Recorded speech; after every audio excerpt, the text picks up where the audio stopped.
Bismillahirrahmanirrahim. Assalamualaikum warahmatullahi wabarakatuh. 105 kes baharu jangkitan COVID-19 disahkan di negara Brunei Darussalam kemarin yang membawa jumlah keseluruhan kes kepada 10,356.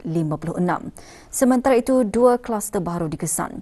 Yang berhormat Datuk Seri Setia Dr. Haji Awang Muhammad Isham bin Haji Jaafar, Menteri Kesihatan memaklumkan perkara tersebut semasa sidang media situasi terkini jangkitan COVID-19. Sidang media berlangsung kemarin di Dewan Al-Afiah Kementerian Kesihatan. Terdapat 22 tambahan kes-kes baru kepada 8 kluster aktif yang sedia ada yang merupakan kontak-kontak terdekat kepada beberapa kes positif sebelumnya. Sementara itu, terdapat 2 kluster baru telah dikesan yang melibatkan 39 kes. Kedua-dua kluster baru ini adalah kluster rumah yang menempatkan pekerja-pekerja syarikat, iaitu kluster SWWC Sendirian Berhad dan kluster Simla Sendirian Berhad. 3 kluster telah ditutup setelah tidak ada kes dikesan di dalam kluster berkenaan selama 28 hari. Kluster-kluster yang ditutup ialah kluster Jaya Hypermart, kluster 1328, dan kluster 2417. Oleh yang demikian, jumlah kluster yang aktif adalah 169 kluster.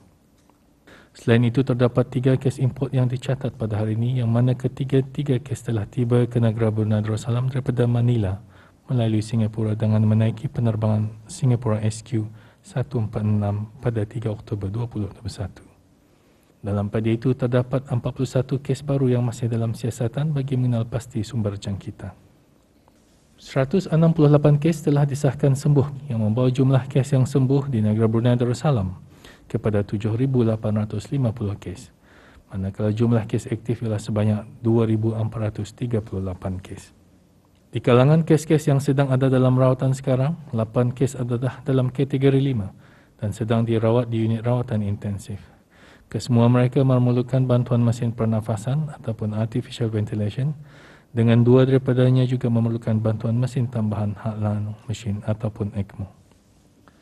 Sementara itu, 27 kes lain dikategorikan dalam kategori 4 iaitu yang memerlukan bantuan oksigen dan adalah di bawah pemantauan rapi.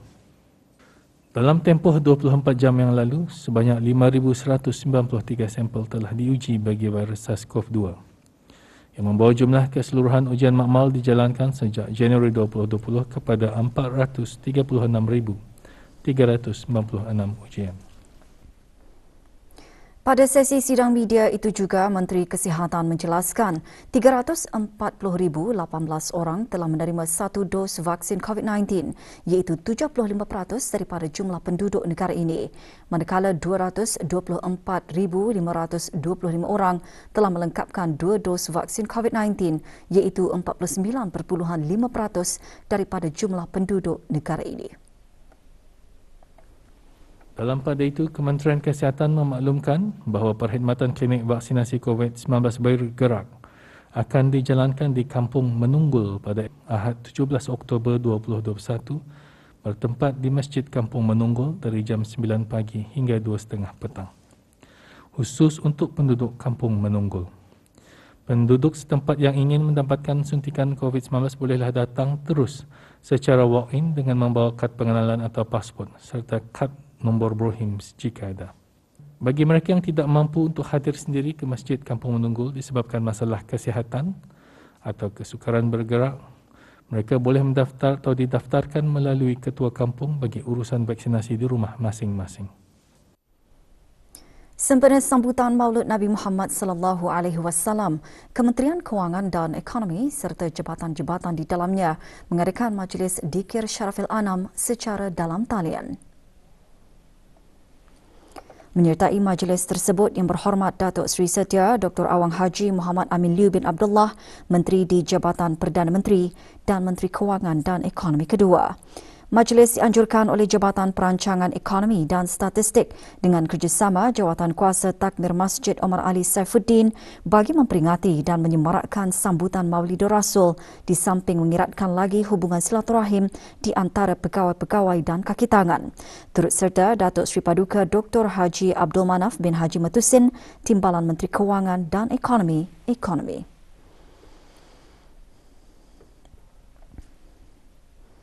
Golongan belia mempunyai peluang yang besar dan potensi untuk bertindak serta membentuk masa hadapan memandangkan orang muda adalah peneraju kepada penyelesaian dalam menangani cabaran-cabaran dan mengukuhkan kedayatahanan iklim ASEAN.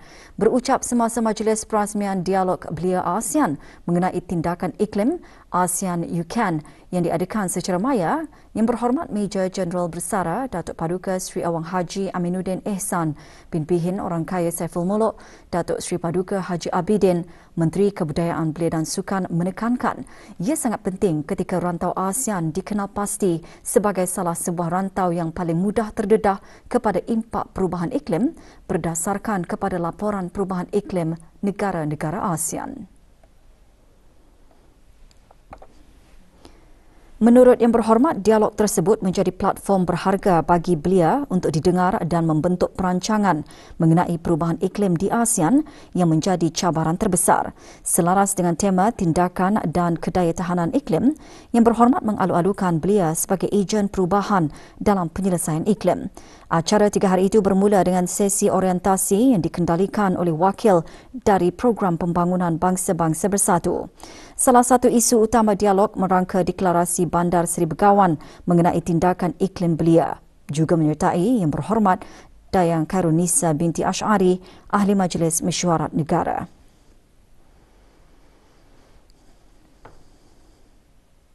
Mesyuarat Jawatan Kuasa Sistem Statistik Komuniti ASEAN ACSS sesi ke-11 diadakan baru-baru ini. Mesyuarat antara lain membincangkan mengenai pelaksanaan, perkembangan dan pencapaian pelan kerja statistik serta pelaksanaan data terbuka. Mesyuarat dipengerusikan oleh Dayang Hajah Mariah binti Haji Yahya, Ketua Pengarah Jabatan Perancangan Ekonomi dan Statistik JPES, Kementerian Kewangan dan Ekonomi, dan Puan Hang Lina, Ketua Pengarah National Institute of Statistics NIS Cambodia selaku pengerusi bersama. Mesyuarat mengesahkan nota konsep bagi projek rintis penggunaan Big Data untuk meningkatkan potensi penggunaan Big Data sebagai sumber data baharu dalam perangkaan rasmi ASEAN. Jabatan Pengajian Islam mengendalikan Majlis Khatam Al-Quran sempena tamat pembacaan program Hubul Quran secara maya. Program dikendalikan oleh bahagian Sekolah Arab. Antara menyertai Majlis Khatam Haji Syamsul bin Haji Omar, pemangku pengarah pengajian Islam. Program bertujuan memupuk rasa cinta terhadap pembacaan Al-Quran dan mengambil keberkatan Al-Quran dalam pelaksanaan tugasan harian. Lillahi ma fis samawati wa ma fil. Selaras dengan saranan Kementerian Kesihatan bagi membendung penularan wabak COVID-19 di negara Brunei Darussalam, Jabatan Perkhidmatan Pos telah meneliti semula slot-slot tempahan bagi pengambilan paket kecil dan bungkusan di Pusat Memproses Mil dan Bungkusan MPC. Mengambil kira masa yang diperlukan untuk memproses pengambilan paket kecil dan bungkusan dan pada masa yang sama mengawal perkumpulan orang ramai. 60 slot baharu sehari telah ditambah menjadikan keseluruhan slot sebanyak 150 slot sehari. Slot baharu tersebut akan dibukakan untuk tempahan mulai hari Rabu 20 Oktober 2021. Orang ramai disaran untuk memeriksa slot-slot berkenaan dari semasa ke semasa melalui aplikasi QUp. Penggunaan aplikasi tersebut juga akan memberikan keselesaan kepada orang ramai melalui pengurusan dan pengawalan pelanggan yang boleh menunggu giliran mereka dalam ruang lobi MPC. Para pelanggan juga disaran untuk melayari www.pos.gov.pn dan menggunakan aplikasi BruTrack bagi mengetahui status info barang-barang yang akan diterima oleh pelanggan ataupun menghubungi Pusat Perkhidmatan Pelanggan di talian 238-0481 atau melalui WhatsApp 8711-002 semasa waktu bekerja atau email cscpost@post.gov.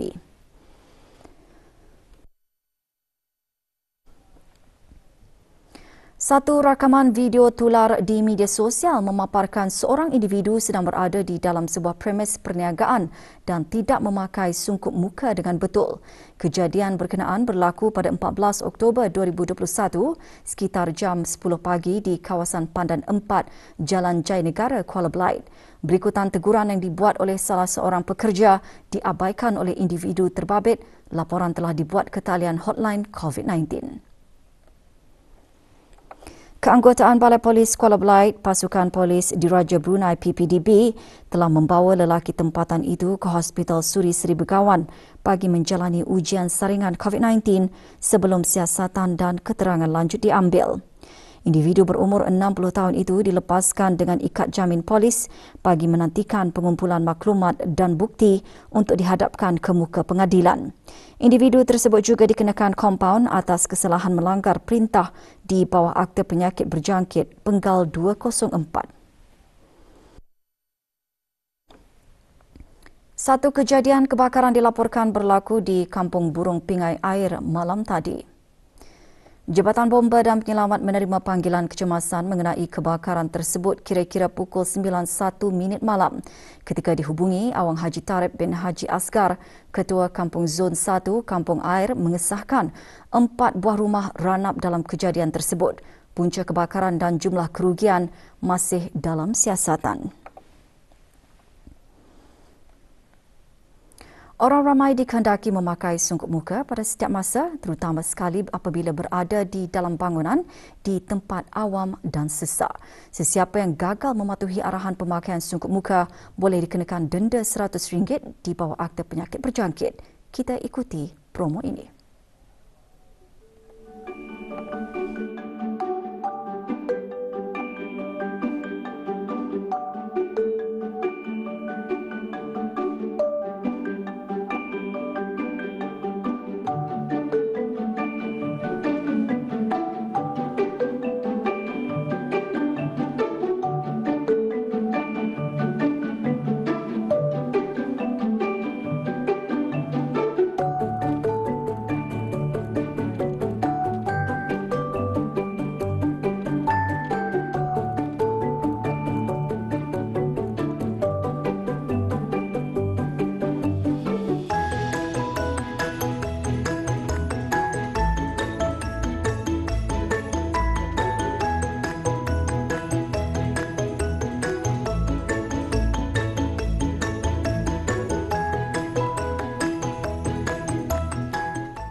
Beralih ke berita antarabangsa.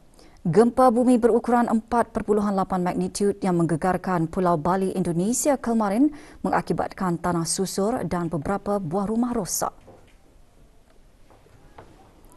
Sekurang-kurangnya 3 orang maut. Gegaran tersebut menjejaskan daerah-daerah Karangasem dan Bangli di bahagian timur pulau tersebut.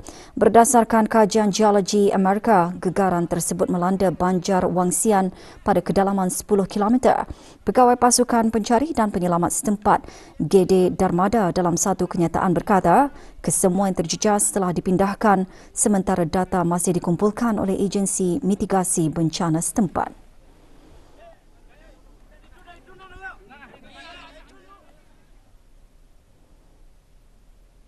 Rusia merekodkan kes kematian harian coronavirus tertinggi kemarin dengan mencatat 1,002 kematian. Ia merupakan kali pertama negara itu merekodkan kes kematian harian tertinggi sejak pandemik COVID-19 melanda. Dalam tempoh 24 jam, kes baru COVID-19 di Rusia melebihi 33,000 kes buat hari kelima. Pihak berkuasa Rusia berkata kempen vaksinasi yang perlahan merupakan penyebab utama peningkatan kes jangkitan dan kematian. Rusia menganggarkan 45% penduduk telah diimunisasi selepas menerima vaksin atau sembuh daripada sakit. Rusia turut menghasilkan vaksin Sputnik V apabila pandemik coronavirus melanda negara itu pada tahun lalu. Setakat ini, 48 juta daripada 144 juta penduduk Rusia telah menerima vaksinasi lengkap, manakala 51 juta penduduk telah menerima 1 dos vaksin.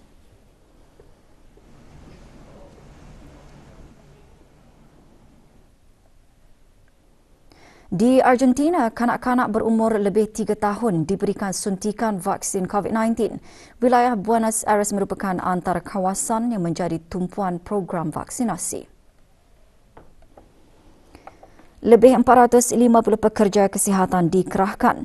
Vaksin Sinopharm diberikan bagi kanak-kanak berumur antara 3 hingga 11 tahun dan diberi kelulusan bagi digunakan ke atas kanak-kanak oleh Agensi Undang-Undang Perubatan Argentina ANMAT. Menurut Kerajaan Argentina, kes COVID-19 mula menurun di rantau tersebut bagi tempoh 20 minggu iaitu menurun sebanyak 97.3%. Sejak kempen imunisasi bermula, 21 juta dos vaksin COVID-19 telah diedarkan di Buenos Aires.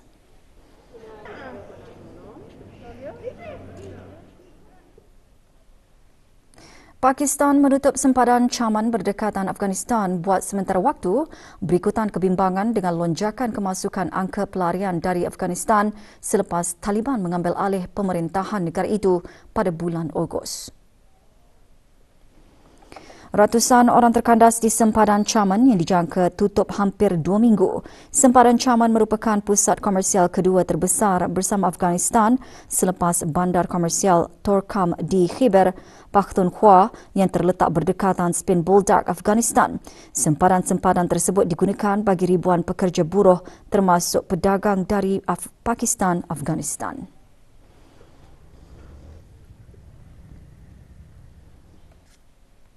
Lahar dan batu dari gunung berapi La Palma dilaporkan terus aktif ketika gunung berapi Cumbre Vieja meletus bagi tempoh 27 hari. Dalam rakaman video, lahar ganas kelihatan mengalir menuju ke bangunan-bangunan berdekatan.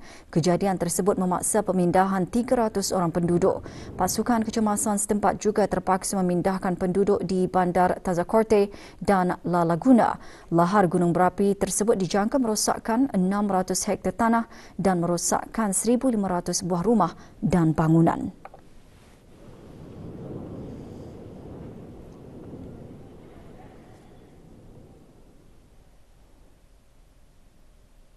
Sukan. Saingan bola sepak Liga Perdana Inggeris yang berlangsung malam dan awal pagi tadi melibatkan 7 perlawanan. Dalam keputusan perlawanan tersebut, Liverpool menang bergaya selepas menundukkan tuan rumah Watford 5-0. Aston Villa terpaksa akur selepas tewas kepada Wolverhampton 2-3. Leicester City mengalahkan Manchester United 4-2. Manchester City pula menewaskan Burnley 2-0. Norwich City 3-0 sama dengan Brighton and Hove Albion, manakala tuan rumah Southampton mengalahkan Leeds United 1-0. Satu perlawanan berlangsung awal pagi tadi yang menyaksikan Brentford tewas kepada Chelsea 0-1. Sementara itu, 2 perlawanan bakal diteruskan yang menyaksikan Everton menerima kunjungan West Ham United, manakala Tottenham Hotspur akan bermain di laman Newcastle United. Dengan bahan-bahan berita itu tadi, berita pagi berakhir di sini. Kita kembali bersama rakan-rakan penyampai Rampai Pagi untuk membawakan bahan-bahan menarik seterusnya. Dengan itu sekian, Assalamualaikum warahmatullahi wabarakatuh.